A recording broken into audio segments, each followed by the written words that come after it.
Hello प्यारे student बच्चों, previous वाले वीडियो में आपने एक्सरसाइज 17A का एक बेसिक से इंट्रोडक्शन और क्वेश्चन नंबर 1 से लेकर के 3 तक का सॉल्यूशन देखा था।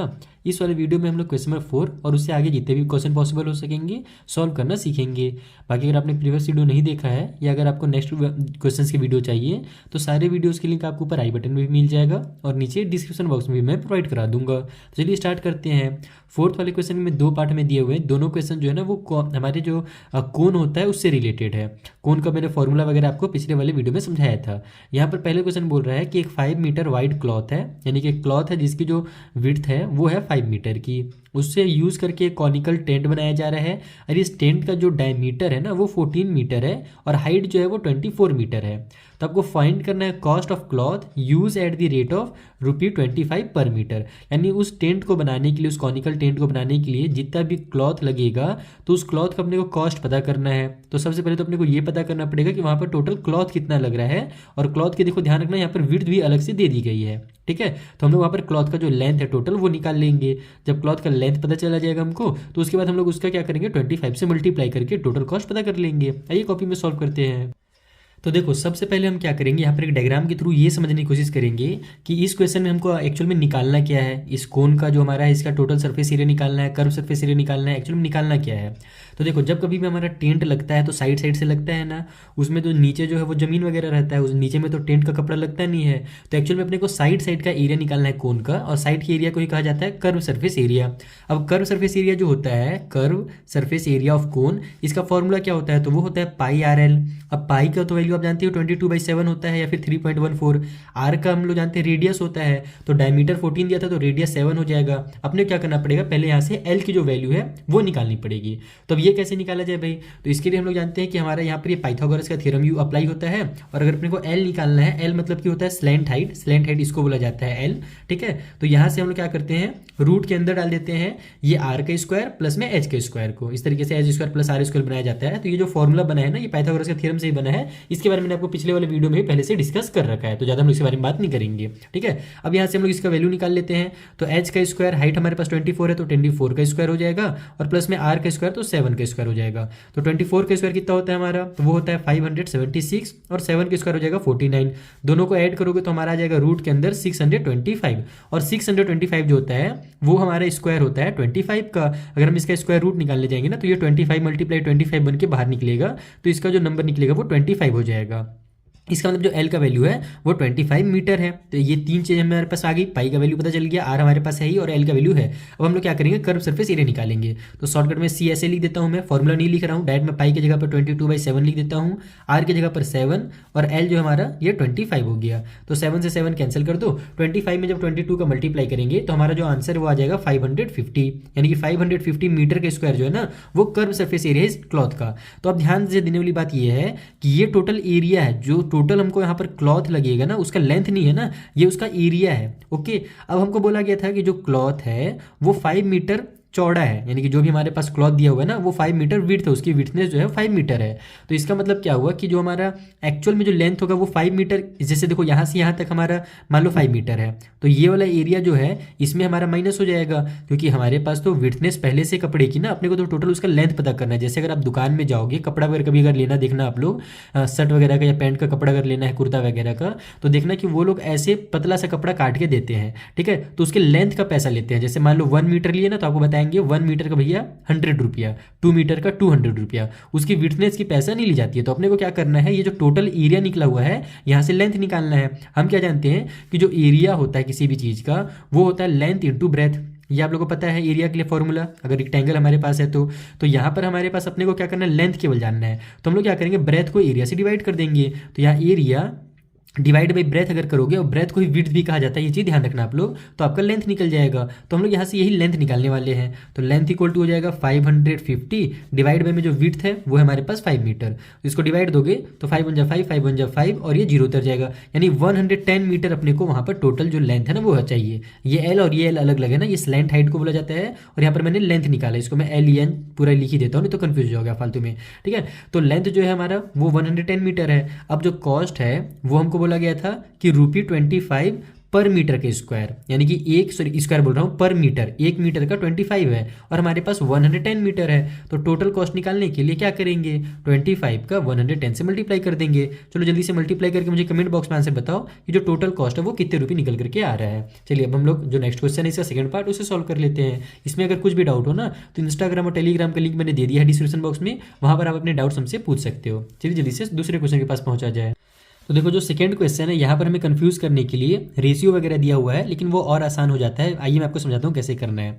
इसमें बोल रहा है कि जो रेडियस और हाइट है किसी सॉलिड राइट सर्कुलर कोन का, यानी यहाँ पर भी एक कोन है, इसमें रेडियस और हाइट जो है वो 5 और 12 के रेशियो में है, ठीक है। और उसका जो वॉल्यूम है उस कोन का वो 314 सेंटीमीटर का क्यूब है।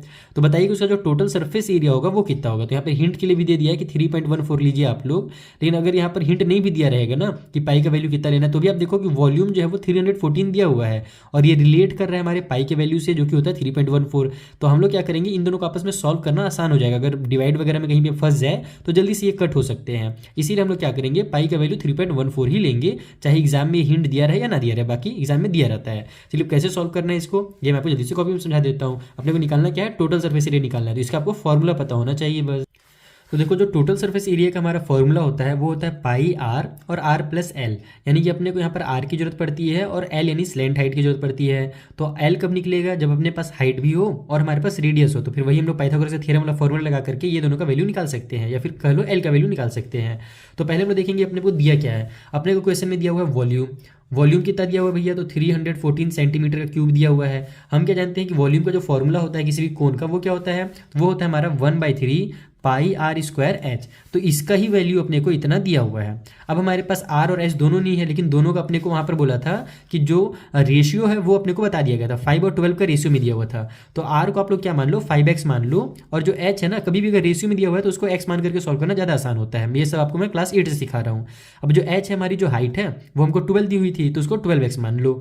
तो हम लोग क्या करेंगे, आर की जगह पर 5x रखेंगे और एच की जगह पर 12x रखेंगे। तो ये हमारा बन जाएगा 1/3 मल्टीप्लाई पाई की जगह पर हम लोग 3.14 रख लेते हैं, ठीक है, जैसे कि अपने को हिंट भी किया गया था। आर का स्क्वायर है तो 5x का स्क्वायर हो जाएगा, तो मैं इसको 2 बार लिख देता हूँ, 5x मल्टीप्लाई 5x। उसके बाद h है तो h की जगह पर 12x लिख देता हूँ, इक्वल की उस साइड में 314। अब क्या करो कि अपने को तो x की वैल्यू निकालनी है। अगर x का वैल्यू निकल गया तो r और h दोनों का वैल्यू निकल जाएगा, और ये अगर निकल गया तो l का वैल्यू निकल जाएगा।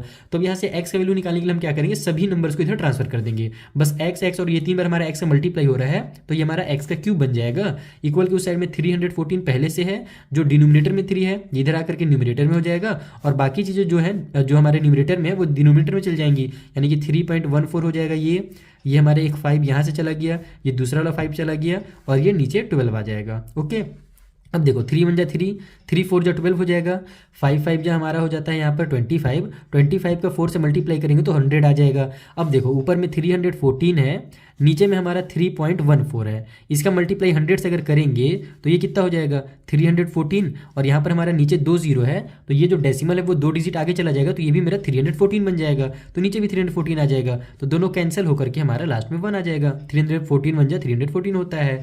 तो यहाँ से x का जो क्यूब है वो 1 आ गया। तो अगर x का क्यूब 1 आ रहा है तो x का भी वैल्यू तो 1 ही होगा ना, क्योंकि हम जानते हैं कि 1 के पावर में आप 3 लिख दो 4 लिख दो उसका वैल्यू 1 ही रहता है। तो अगर हम लोग क्यूब को इधर ट्रांसफर करेंगे, अगर आप पूरा डिटेल में सॉल्व करना चाहोगे तो ऐसे करोगे, x इक्वल टू लिखोगे क्यूब रूट के अंदर 1 इस तरीके से। और हम जानते हैं कि 1 को हम लोग 1 मल्टीप्लाई 1 करके निकाल सकते हैं बाहर, क्यूब से रहे चाहे वो रूट 2 के अंदर रहे कैसू रहे, हम लोग उसको डायरेक्ट बाहर निकाल सकते हैं। तो ये 1 हमारा बाहर निकल जाएगा। ओके, तो यहाँ से हमारा x जो वैल्यू है वो 1 आ गया। तो इसका मतलब कि जो रेडियस होगा, रेडियस वो कितना हो जाएगा, वो 5x था, यानी कि 5 मल्टीप्लाई 1 इक्वल टू 5 सेंटीमीटर। अब मुझे पता कैसे चला कि सेंटीमीटर में है, क्योंकि अपने को वॉल्यूम था वो सेंटीमीटर में दिया हुआ था, इसका मतलब रेडियस भी सेंटीमीटर में होगा।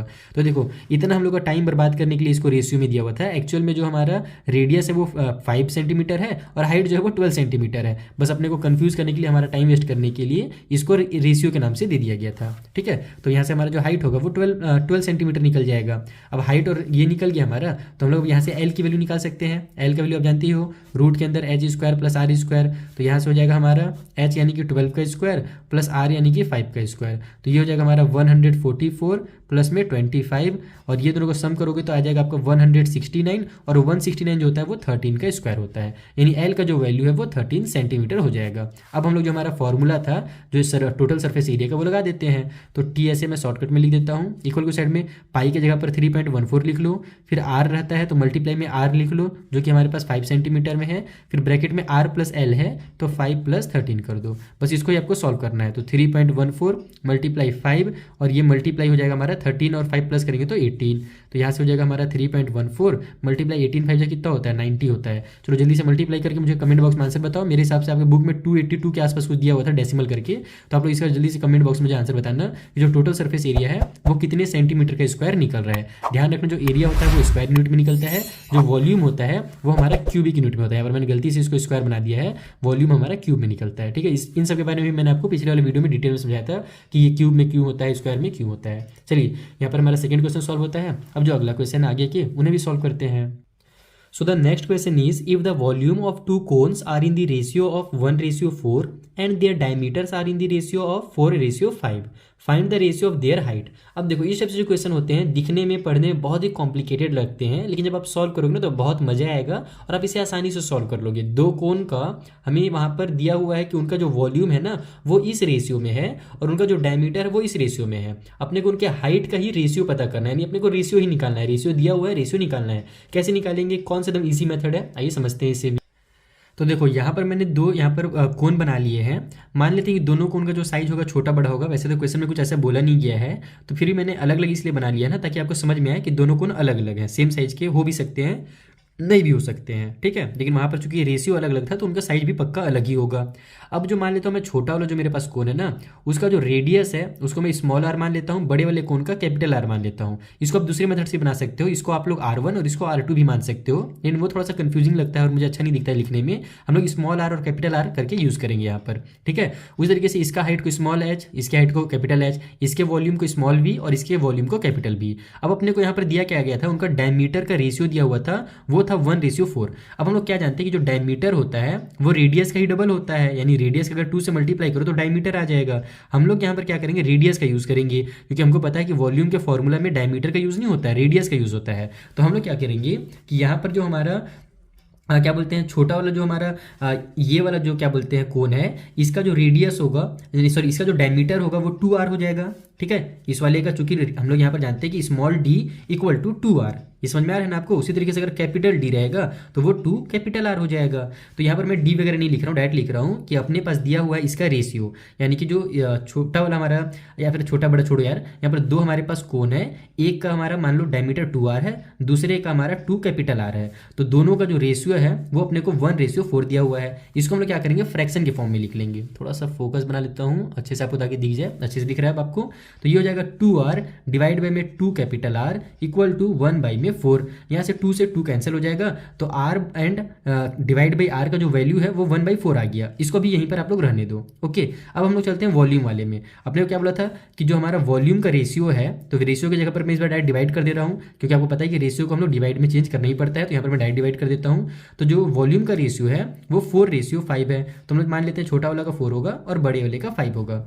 अब क्या पता है कि जो वॉल्यूम होता है ना उसका फॉर्मूला क्या होता है कोन का, वो होता है हमारा 1/3 पाई r²h, यही हमारा फॉर्मूला है। तो इस वाले की जगह पर हम लोग ये लिख देंगे और नीचे वाले बड़ा वाला जो हमारा v है उसके जगह पर भी सेम फॉर्मूला लिखेंगे। बस यहाँ जो स्मॉल r लिखा था यहाँ पर मैं कैपिटल R लिखूंगा, इस स्मॉल h के बदले यहाँ पर नीचे वाले के लिए मैं कैपिटल H लिखूंगा। इक्वल की साइड में 4/5 हो गया। तो देखो यहाँ से मेरा ये और ये कैंसिल हो गया, पाई से मेरा पाई कैंसिल हो गया, बच गया मेरे पास r और r, h और h बच गया। हमको यही h का रेशियो निकालना है। तो कैसे निकलेगा वो समझो। यहाँ पर दोनों में आर है ना, इनको आप लोग अलग अलग लिख सकते हो ऐसे। ये देखो जैसे मैं इसको ऐसे लिखूँ, r² divide by capital R², फिर मल्टीप्लाई में h और डिवाइड बाई में h। तो इससे कोई दिक्कत थोड़ी है। यहाँ पर भी तो वही चीज़ है, बस ये चिपका हुआ था, मैंने क्या किया बीच में मल्टीप्लाई साइन लगा करके दोनों को अलग कर दिया। यहाँ पर प्लास्टिक सर्जरी कर दी दोनों की, फिर कल ऑपरेशन कर दिया। उसके बाद ये हो जाएगा 4/5। अब हम लोग क्या जानते हैं, r और r का ये जो वैल्यू है वो हमारे पास पहले से है 1/4, तो हम लोग वही करेंगे। यहाँ पर इस स्क्वायर को आप लोग क्या करो, कॉमन ले लो। तो ये हो जाएगा हमारा r divide by capital R, square हो गया कॉमन में। इससे फायदा ये होगा कि ये हमारा इस वाले फॉर्म में आ जाएगा। मल्टीप्लाई में h बाई में h, ये हमको यही निकालना है, तो इससे कुछ छेड़छाड़ नहीं करेंगे। 4/5 हो गया। मैं बगल में सॉल्व कर देता हूँ। r/r का वैल्यू 1/4 था, तो इसके जगह पर मैं 1/4 लिख देता हूँ और स्क्वायर कर देता हूँ ये वाला। मल्टीप्लाई में h/h हो जाएगा, इक्वल को साइड में 4/5 आ गया। ठीक है, ये सब में ध्यान नहीं देने का भी। तो ये हो जाएगा हमारा 1 का स्क्वायर 1 ही होगा, नीचे 4 जा मेरा 16 हो जाएगा। मल्टीप्लाई में h/h इक्वल को साइड में 4/5 हो गया हमारा। हमको तो इसका वैल्यू चाहिए, तो इसको हम इधर ट्रांसफर कर देंगे। तो h/h इक्वल टू हो जाएगा 4/5। ये 16 जो नीचे था इधर जाकर के ऊपर में हो जाएगा, और ये 1 जो ऊपर में था इधर आकर के नीचे में हो जाएगा। तो 16 4 जो हो जाएगा हमारा 64, और 5 1 जो हो जाएगा 5। तो h/h का जो वैल्यू है वो हो गया 64/5। अगर हम लोग इसको रेशियो के फॉर्म में लिखना चाहें तो क्या बोल रहा हूँ यार, h/h इक्वल टू 64/5। क्या क्या हो जाता है कई बार एक ही चीज़ बोल बोल करके। चलो कोई बात नहीं, होता है, बच्चों वाली हरकत हो जाती है। तो ये इसका एक्चुअल में रेशियो होगा। देखा आपने कितना सिंपल है, बस सॉल्व करते जाओ, आपका आंसर आ जाएगा, कोई दिक्कत नहीं। अगर कुछ भी कंफ्यूजन हो ना तो इंस्टाग्राम के थ्रू पूछ सकते हो। चलिए जो अगला क्वेश्चन है उसे सॉल्व करते हैं।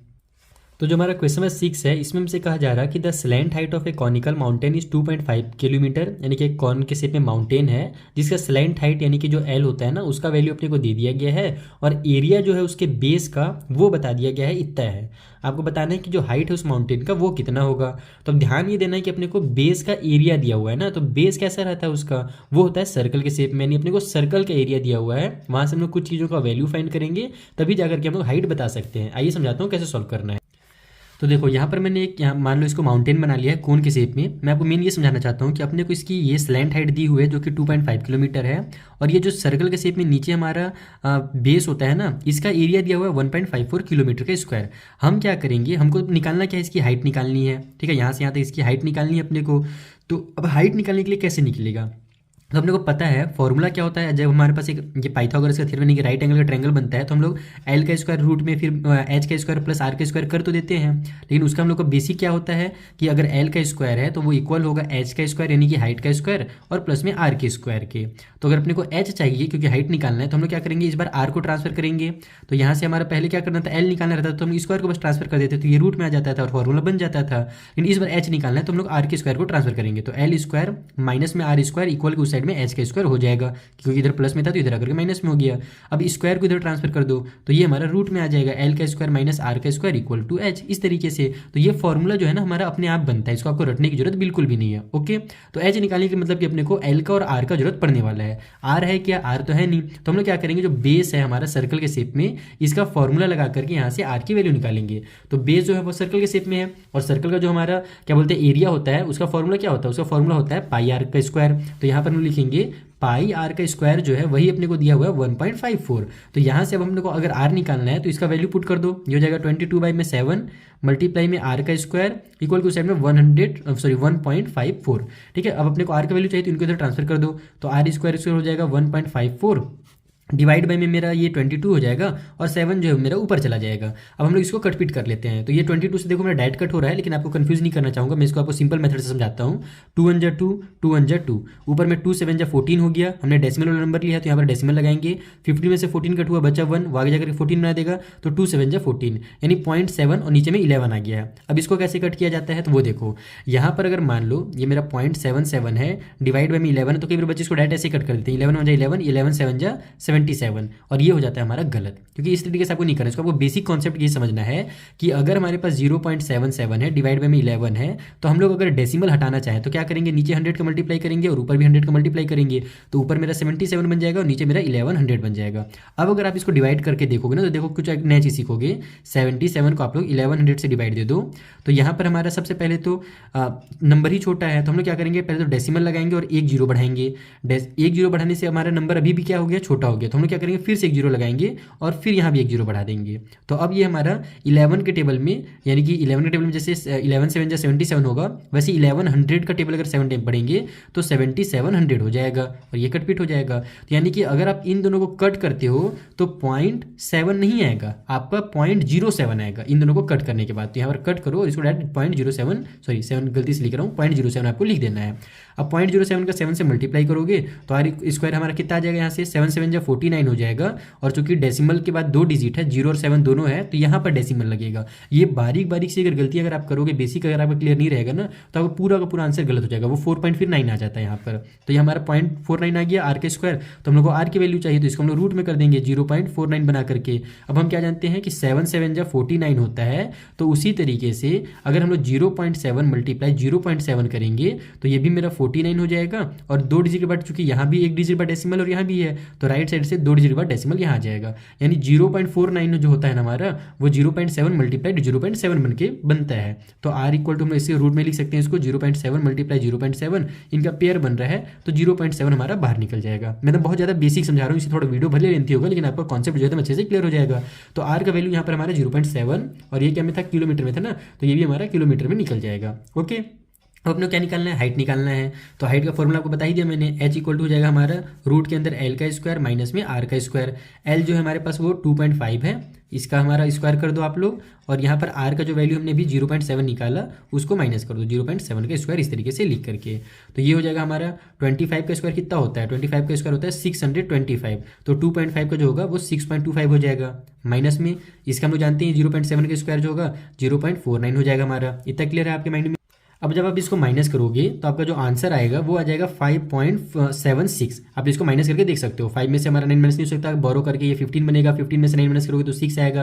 1 बचा, 1 में से 4 माइनस नहीं हो सकता, ये बोरो करके 11 बनेगा, 11 में से 4 माइनस होगा तो 7 आएगा। अब यहाँ 5 बचा, 5 में से 0 माइनस होगा तो 5 आ जाएगा। तो 5.76 हमारा आंसर आ रहा है। तो इसका मतलब हम लोग क्या जानते हैं, 576 जो होता है वो 24 का स्क्वायर होता है, 24 मल्टीप्लाई 24 इक्वल टू 5.76। तो उसी तरीके से जो 576, तो उसी तरीके से अगर अपन 2.4 मल्टीप्लाई 2.4 करेंगे तो हमारा 576 भी आ जाएगा, और यहाँ भी 1 डिजिट और यहाँ भी 1 डिजिट, तो राइट साइड से 2 डिजिट के बाद डेसिमल लग जाएगा, यानी कि 5.76 आ जाएगा। तो ये जो हमारा स्क्वायर रूट बन करके निकलेगा, ये कितना बनेगा, 2.4 बन जाएगा, यानी कि जो हाइट है वो 2.4 किलोमीटर की है। इस तरीके से आपको इस क्वेश्चन को सॉल्व करना था। इसमें मेन आपका डेसिमल को चेक किया जा रहा है, और आपका बेसिक कॉन्सेप्ट ये देखा जा रहा है कि आप लोग को अगर बेस दिया हुआ है तो आप वहाँ से रेडियस कैसे निकालते हो। तो क्या बोलते हैं, बेस दिया हुआ है, वहाँ से रेडियस आपको उसका एरिया का फॉर्मूला लगा करके निकालना है। तो ये हो गया हमारा 6 नंबर क्वेश्चन। चलिए एक आध क्वेश्चन और सॉल्व कर लेते हैं इस वीडियो में, फिर हम लोग नेक्स्ट वीडियो बनाएंगे। तो चलिए क्वेश्चन में 7 पढ़ते हैं। So the next question is related to the cylinder. अभी तक आपने कौन से रिलेटेड क्वेश्चन सॉल्व किया, ये हमारा सिलेंडर से रिलेटेड है। इसमें बोल रहा है कि the sum of the radius of the base and the height of a solid cylinder is 37 metre.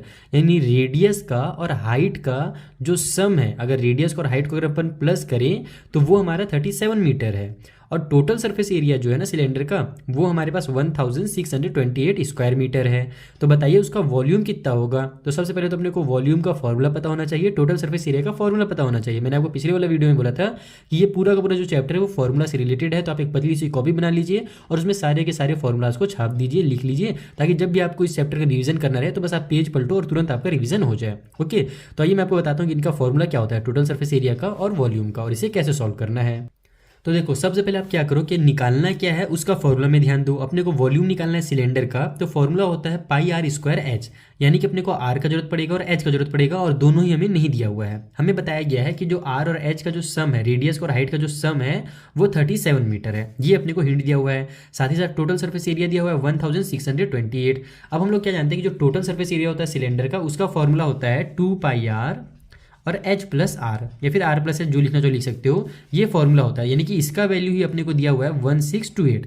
हम क्या करेंगे, h प्लस आर या फिर r प्लस एच दोनों सेम होता है, तो इसके बदले में हम लोग 37 लिख देंगे। तो ये हो जाएगा 2 मल्टीप्लाई में पाई की जगह पर आप लोग लिख दो 22/7, आर की जगह में आर ही रहने दो क्योंकि उसका वैल्यू पता नहीं है, और इन दोनों का जो सम होगा, यानी इन दोनों के बदले में हम लोग क्या कर सकते हैं, यहाँ पर 37 लिख सकते हैं, क्योंकि यही चीज़ अपने को दिया हुआ है। इक्वल की उस साइड में 1628 हो जाएगा।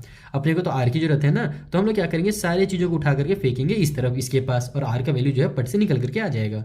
तो आर इक्वल टू हो जाएगा 1628, 7 नीचे था तो ये ऊपर आ जाएगा, बाकी सारी चीज़ें नीचे चली जाएंगी। 2 हमारा नीचे आ जाएगा, 22 हमारा नीचे आ जाएगा, और ये जो 37 है वो भी नीचे आ जाएगा। चलो कट पीट करते हैं फटाफट, हम छोटे नंबर से कट करेंगे, बहुत मजा आएगा। देखो 2 1 जा 2, 2 8 जा, मैं इधर लिख रहा हूँ ना नंबर्स को, टू एट जा मेरा 16 हो जाएगा, उसके बाद 2 1 जा 2 और 2 4 जा 8 हो जाएगा, पूरा कट हो गया। अब मैं क्या करूँगा, इस 22 से इसको कट करूँगा, पहले 2 1 जा 2, 2 1 जा 2, एकदम प्यार से 11 आ गया। ऊपर में देखो 2 4 जा 8 हो जाएगा, और यहाँ पर हमारे पास क्योंकि 14 है तो हम लोग दोनों डिजिट को एक साथ लेना पड़ रहा है, तो हम लोग पहले जीरो लगाएंगे और 2 7 जा 14 करेंगे, क्योंकि अगर आप शुरू में 2 डिजिट ले लो कोई दिक्कत नहीं है, लेकिन अगर बाद में ले रहे हो तो जैसे डिवाइड में आप लोग पहले जीरो लगाते हो और फिर उतारते हो ना दूसरा नंबर, वैसे ही कटपिट में भी करना रहता है। कटपिट और डिवाइड सेम चीज़ होती है, बस कट करने में हम लोग डायरेक्ट यहाँ पर ओरली करते हैं और डिवाइड में एकदम उतार उतार के लिखते हैं। ठीक है, अब मैं इसको 11 से कट करूँगा, 11 1 जा 11, 11 3 जा 33 हो जाएगा, 40 में से 33 कट हुआ, बचा 7, वो 7 आ जाके इसके पास इसको 77 बना देगा, तो 11 7 जा 77 आ गया। तो अब यहाँ ऊपर मेरे पास 37 आ गया, पूरा कट पिट होकर के, और नीचे भी 37 है, तो इस 37 से ऊपर वाले 37 को कट कर दूंगा तो बच जाएगा मेरे पास 7, यानी जो आर का वैल्यू है ना वो 7 मीटर है। खेल खत्म, आर का वैल्यू मिल गया। अब आप लोग यहाँ से एच की वैल्यू भी निकाल सकते हो, क्योंकि हम लोग जानते हैं आर प्लस एच ही तो हमारा कितना था, 37 था, तो आर की जगह पर हम लोग रखेंगे 7 और उस 7 को इधर ट्रांसफर कर देंगे तो एच का वैल्यू निकल जाएगा। तो 37 माइनस, क्योंकि देखो इधर ये प्लस में आर था तो इधर आकर के माइनस में आर हो जाएगा, और आर नहीं लिख रहा हूँ मैं, डायरेक्ट यहाँ पर 7 लिख दे रहा हूँ डिटेल में, तो एच इक्वल टू जाएगा हमारा 30 मीटर। तो आर और एच का वैल्यू निकल गया है। वॉल्यूम का फॉर्मूला में पुट करो और जल्दी से वॉल्यूम निकाल करके मुझे बताओ कितना आंसर आ रहा है। पाई की जगह पर 22/7 कर देना, आर का स्क्वायर है तो 7 × 7 कर देना उसके बदले में, क्योंकि आर हमारा 7 था और एच यानी कि 30, तो 7 से 7 कट हो जाएगा, बस मल्टीप्लाई करना बच गया। चलो इतना काम तो खुद से कर ही सकते हो, इतने आप लोग आलसी नहीं हो। और ये वॉल्यूम है तो ध्यान रखना ये मीटर के क्यूब में निकलेगा, कभी भी वॉल्यूम जो होता है वो क्यूबिक यूनिट में निकलता है। ठीक है, तो यहाँ से हमारा वॉल्यूम निकाल करके आप मुझे कमेंट बॉक्स में बताइए कि कितना निकल रहा है इस सिलेंडर का वॉल्यूम। अब हमारा वीडियो जो है थोड़ा सा लेंथी हो रहा है ना, तो मिलते हैं हम लोग नेक्स्ट वाली वीडियो में, जहाँ पर जो आगे क्वेश्चन है, या फिर एक आध क्वेश्चन कर ही दूँ क्या। क्वेश्चन नंबर 8 में क्या है, टोटल सरफेस एरिया स्फीयर से रिलेटेड दिया हुआ है। चलो स्फीयर से रिलेटेड वाला भी एक आपको समझा ही देता हूँ। यहाँ पर क्या बोल रहा है आपको मैं देता हूँ, समझाता हूँ, रुको एक सेकेंड, फोकस कर लो पहले क्वेश्चन में। The surface area of sphere, surface area दिया हुआ है स्फीयर का, ध्यान रखना उसमें टोटल सरफेस एरिया या कर्व सरफेस एरिया नहीं होता है। स्फीयर अगर दिया हुआ है तो उसका सरफेस एरिया होता है, कंप्लीट होता है एकदम, उसमें आधा अधूरा कुछ नहीं होता। तो वही स्फीयर का अपने को सरफेस एरिया दिया हुआ है, उसका रेडियस जो है ना, if its radius B doubled what will be the surface area of new sphere, यानी कि अगर जो हमारा स्फीयर है उसका रेडियस को डबल कर दिया जाए, यानी कि एकदम मान लो कि अभी रेडियस था 100, अगर 100 रेडियस था तो उस टाइम पे जो उसका सरफेस एरिया था वो इतना था, तो अगर रेडियस को हम लोग 200 कर दें, डबल यानी कि उसका बढ़ा दें, तो 200 अगर कर दें, तब उसका जो नया हमारा जो स्फीयर बनेगा ना, तो उसका जो सरफेस एरिया होगा वो कितना होगा, ये अपने से पूछा जा रहा है। आइए समझाता हूँ इस तरह से क्वेश्चन को कैसे सॉल्व किया जाता है। तो देखो यहाँ पर मैंने एक छोटा सा सर्कल बनाया है, मान लो थोड़ी देर के लिए कि ये स्फीयर है, और उसी तरीके से ये भी एक हमारा स्फीयर है। स्फीयर और सर्कल में यही होता है कि सर्कल हमारा एकदम 2 डायमेंशनल होता है और स्फीयर चारों तरफ से दिखता है, जैसे कि फुटबॉल हो गया, बॉल हो गया, वो सब चीज़ें, और सर्कल जैसे कि हमारा बैंगल हो गया, चूड़ी वगैरह, बिंदी वगैरह, वो सर्कल होते हैं। ठीक है, तो जो छोटा वाला सर्कल था जब वो तो उस टाइम मान लेते हैं कि उसका जो रेडियस था वो स्मॉल आर था, और जब वो सर्कल जब बड़ा हुआ, यानी उसका जब हमने रेडियस बढ़ा दिया, तो उसको हम लोग कैपिटल आर भी लिख सकते हैं, या फिर अकॉर्डिंग टू क्वेश्चन में क्या कहा था कि जब रेडियस बढ़ाते हैं ना तो रेडियस को हम लोग डबल कर देते हैं, यानी पहले अगर आर था तो अब वो क्या हो गया, 2r हो गया। डबल का मतलब 2 से मल्टीप्लाई करना होता है। तो अब यहाँ पर सरफेस एरिया जो था पहले स्मॉल टाइम पे स्टार्टिंग में वो था 2464। सरफेस एरिया का फॉर्मूला क्या होता है, 4πr² होता है, तो 4πr² का वैल्यू दिया हुआ था। अब यहाँ पर आप लोग एक मैजिक देखोगे, छोटा सा ट्रिक देखोगे। हम लोग क्या करेंगे कि अब हम लोग निकालेंगे surface area of new sphere. अगर न्यू स्फीयर हो जा रहा है तो उस कंडीशन में सरफेस एरिया के लिए फॉर्मूला क्या बनेगा, 4πr², कैपिटल आर का स्क्वायर हो जाएगा इस बार, क्योंकि अभी स्मॉल आर था, इस बार मैं कैपिटल आर लिख रहा हूँ। कैपिटल आर क्यों लिख रहा हूँ वो भी आपको समझा दूंगा। हम लोग क्या कर सकते हैं कि कैपिटल आर के बदले हम लोग जानते हैं कि 2r भी लिखा जा सकता है, क्योंकि कैपिटल आर का मतलब ही था कि वो जो था ना स्मॉल आर का डबल था। तो यहाँ पर हम लोग क्या करेंगे, इसके जगह पर स्मॉल आर का वैल्यू पुट करेंगे, यानी इसको ऐसे लिखेंगे 4π, और आर के जगह पर मैं स्मॉल आर यानी कि स्मॉल 2r लिखूंगा, क्योंकि कैपिटल आर का जो वैल्यू है वो 2r है, तो 2r का स्क्वायर कर दूंगा। बस यही चीज़ आपको समझना है। ये समझ में आ गया ना। एक बार फिर समझा रहा हूँ कि जब नया स्फीयर बन जाएगा, जब उसका रेडियस हम लोग बढ़ा देंगे, तो उस कंडीशन में जो फॉर्मूला बनेगा वो 4π कैपिटल आर का स्क्वायर हो जाएगा, क्योंकि नया वाला का जो हमारा रेडियस है वो कैपिटल आर है, और हम जानते हैं जो कैपिटल आर है वो स्मॉल आर का ही डबल है, क्योंकि क्वेश्चन में बोला गया था कि डबल किया जा रहा है रेडियस को। तो हम लोग यहाँ पर क्या करेंगे, इसको स्मॉल आर का डबल करके लिखेंगे, कैपिटल आर नहीं लिखेंगे। अब इससे फायदा क्या होगा वो समझना आप लोग ना। यहाँ पर हमारा हो जाएगा ये 4π, ये 2 का स्क्वायर है और आर का भी स्क्वायर है, तो 2 का स्क्वायर कितना होता है, 2 का स्क्वायर 4 होता है, और आर का स्क्वायर को आर का स्क्वायर ही लिख देंगे। तो अगर आप इसको ध्यान से देखो तो 4 को अगर आप हटा दो, ये वाला 4 को आप लोग साइड में कर दो, आप ब्रैकेट के अंदर इन नंबर्स को मिला करके लिखोगे तो अगर मैं 4 को देखो सभी चीज़ें आपस में मल्टीप्लाई में है तो आगे पीछे लिखा जा सकता है। जैसे अगर 2 × 4 × 6 है तो इसको हम लोग 4 × 6 × 2 ऐसे भी आगे पीछे लिख सकते हैं क्योंकि वैल्यू दोनों का सेम होता है। तो मैंने ये 4 को साइड में इसलिए किया है क्योंकि अभी यहाँ पर हमारा एक मैजिक दिखने वाला है। मैं क्या करूँगा, यहाँ पर इस 4 को पहले लिख देता हूँ, उसके बाद ये पाई को लिख देता हूँ और फिर ये आर का स्क्वायर को लिख देता हूँ। तो अगर ध्यान से देखोगे तो ये फिर बन गया मेरा वही पुराना वाला जो स्फीयर था ना उसका एरिया का फॉर्मूला बन गया, 4 पाई आर का स्क्वायर हो गया। और 4 पाई आर का स्क्वायर तो अपने को दिया हुआ है क्वेश्चन में, इसका वैल्यू है 2464। तो ये जो बाहर 4 है इसको रहने दो, मल्टीप्लाई की साइन लगाओ और इसके जगह में 2464 लिख दो, बस इसका मल्टीप्लाई कर दो, आपको जो नया वाला स्फीयर का रेडियस था, सॉरी रेडियस बोल रहा हूँ, सरफेस एरिया था, वो मिल जाएगा।